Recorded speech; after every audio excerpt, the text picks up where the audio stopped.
ఎవరు చెప్పాలి? మన రాష్ట్ర రథసారథి గౌరవ ముఖ్యమంత్రి గారు చెప్పాలి. కాబట్టి నేను ఎక్కువ మాట్లాడకుండా మీ అందరికి కూడా ఒకటే మాటిస్తున్నాం. ఆ రోజు నన్ను గెలిపించిండ్రు, ఒక్క పైసా ఖర్చు పెట్టకుండా మీరే జేబులోకి వెళ్ళి మనిషికి 100 రూపాయలు వేసుకొని ఎంపీగా గెలిపించాను. గెలిచిన రోజే ఆ రోజు చెప్పినాం. మనం యాదగిరి గుట్ట ర్యాలీలో మనం ఏం చెప్పినాం? నెక్స్ట్ టైం ఎమ్మెల్యేగా ఐలయ్య గారిని 50,000 మెజార్టీతో గెలిపియాలని నేను ఆ రోజు పిలిపిస్తే ఒక 137 ఓట్లు మాత్రమే తక్కువ వచ్చినాయి. అంటే లక్ష్మీ నరసింహస్వామి అంత పవర్ఫుల్, 137 ఓట్లే తక్కువ వచ్చినాయి. ఆ విధంగా కష్టపడ్డ నాయకులు మీ అందరికీ కూడా అండగా ఉంటామని, ఈ ప్రాంతాన్ని అభివృద్ధి చేస్తామని, ఎంపీగా ఉన్నప్పుడు 100 కోట్లు పెట్టి జీడికల్ ఫ్లైఓవర్ కానీ, వంకంపల్లి ఫ్లైఓవర్ కానీ, ఇక్కడ ఏ కార్యక్రమం ఉన్న పిఎంజేఎస్ఓతోనే కానీ దాదాపు 200 సార్లు ఎంపీగా నేను రావడం జరిగింది. మీ దగ్గరికి ఐలయ్య గారు ఏ చిన్న కార్యక్రమం ఇచ్చినా రావడం జరిగింది. ఏ ఇంట్లో సంతోషం ఉన్నా, ఏ ఇంట్లో బాధ ఉన్నా ప్రతి కుటుంబంలో మీలో ఉన్నాం. అందుకనే నాయకులు అందరూ కూడా ఉన్నారు. నేను ఒకటే మీ అందరికీ మాటిస్తున్నాను, తప్పకుండా చెప్పిన కార్యక్రమాలు, చెప్పని కార్యక్రమాలు మన ముఖ్యమంత్రి గారు, సివిల్ సప్లై శాఖ మంత్రి, మన జిల్లా వాస్తవ్యులు, నీటిపారుదల మనం మేనిఫెస్టోలో సన్నపి చేపిస్తామని చెప్పలే. ఇవాళ పేదవాడు మన హుజూర్నగర్లో స్టార్ట్ చేసినప్పటికెళ్ళి కోటీశ్వరులు తినే బియ్యం, గతంలో రేషన్ షాప్ బియ్యం అమ్ముకునే వాళ్ళు ఇవాళ ఎంత సంతోషంగా 2 పూటల సన్న బియ్యంతో ధనవంతుల్లాగా ఆనందం మన మేనిఫెస్టోలో పెట్టామా?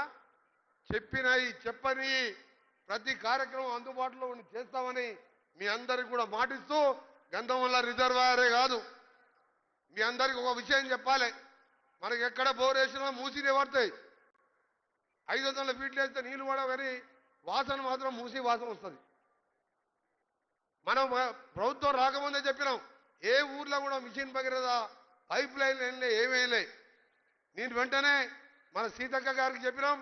ఆ తర్వాత గౌరవ ముఖ్యమంత్రి గారు చెప్పగానే 210 కోట్లు శాంక్షన్ చేయడం, నేను సీతక్క గారు వచ్చి మన యాదగిరిగుట్ట స్వామివారి పాదాల దగ్గర శంకుస్థాపన చేసినాం.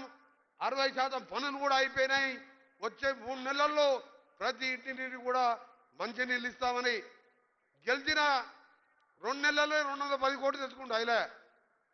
ఈ ఐలయ్య గురించి చెప్పాలంటే చాలా టైం పడుతుంది.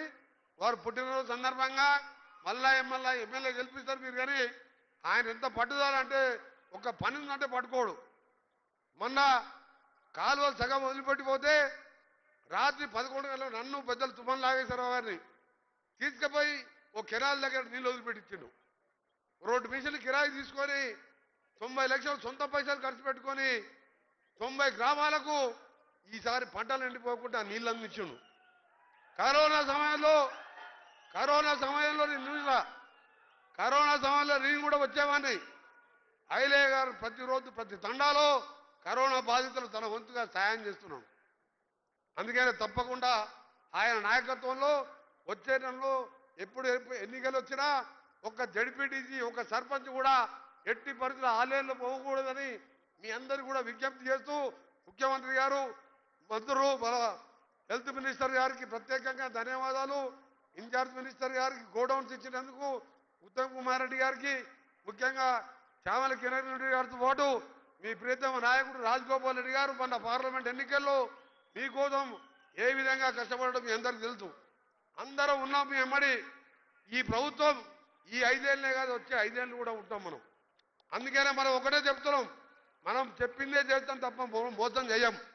దళితుని ముఖ్యమంత్రి చేస్తా, లేకపోతే తల తీసేసుకుంటా, 3 ఎకరాలు ఇస్తా అని దరిద్రం మాటలు మాట్లాడడం. మనం చేసేదే చెప్తాం. మంచి నీళ్ళే ఇయ్యలే. యాదగిరిగుట్టకు 100 సార్లు వచ్చినావు, 100 సార్లు వచ్చినావు, నీళ్ళు ఇవ్వాలని ఆలోచన ఉందా?